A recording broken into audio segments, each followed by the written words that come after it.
লালমনিরহাটের পাটগ্রাম উপজেলার দহগ্রাম সীমান্তে আবারও সীমান্ত আইন লঙ্ঘন করে ফের শূন্য রেখায় কাঁটাতারের বেড়া ও লোহার খুঁটি নির্মাণের চেষ্টা করেছে ভারতীয় সীমান্তরক্ষী বাহিনী বিএসএফ। খবর পেয়ে ঘটনাস্থলে বিজিবি উপস্থিত হয়ে বাধা দিলে কাজ বন্ধ রাখা হয়।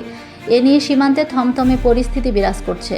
সোমবার 17 মার্চ সকালে উপজেলার দহগ্রাম সর্দারপাড়া সীমান্তে আবারও শূন্য রেখায় আন্তর্জাতিক আইন লঙ্ঘন করে অবৈধভাবে লোহার খুঁটি স্থাপন করে কাঁটাতারের বেড়া নির্মাণ করায় বিজিবি তা বাধা প্রদান করলে কাজ বন্ধ রাখে বিএসএফ।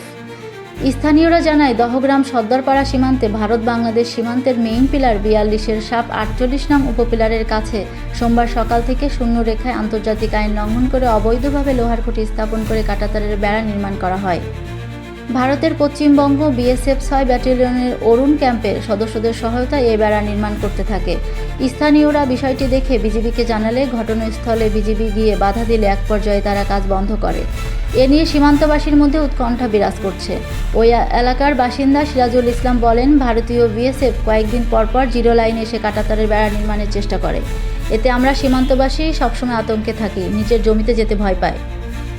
বিজিবি রংপুর 51 ব্যাটালিয়নের পানবাড়ি কোম্পানির কমান্ডার সুবেদার লুৎফর রহমান বলেন, আমরা এই ঘটনার প্রতিবাদ জানিয়ে কাজ বন্ধ করতে বলেছি। তারা কাজ বন্ধ করেছে, পরিস্থিতি শান্ত রয়েছে।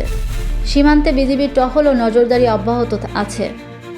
পাটগ্রাম থানার ভারপ্রাপ্ত কর্মকর্তা আশরাফুজ্জামান সরকার বলেন, ঘটনাটি শুনে ঘটনাস্থলে এক অফিসার পাঠানো হয়েছে।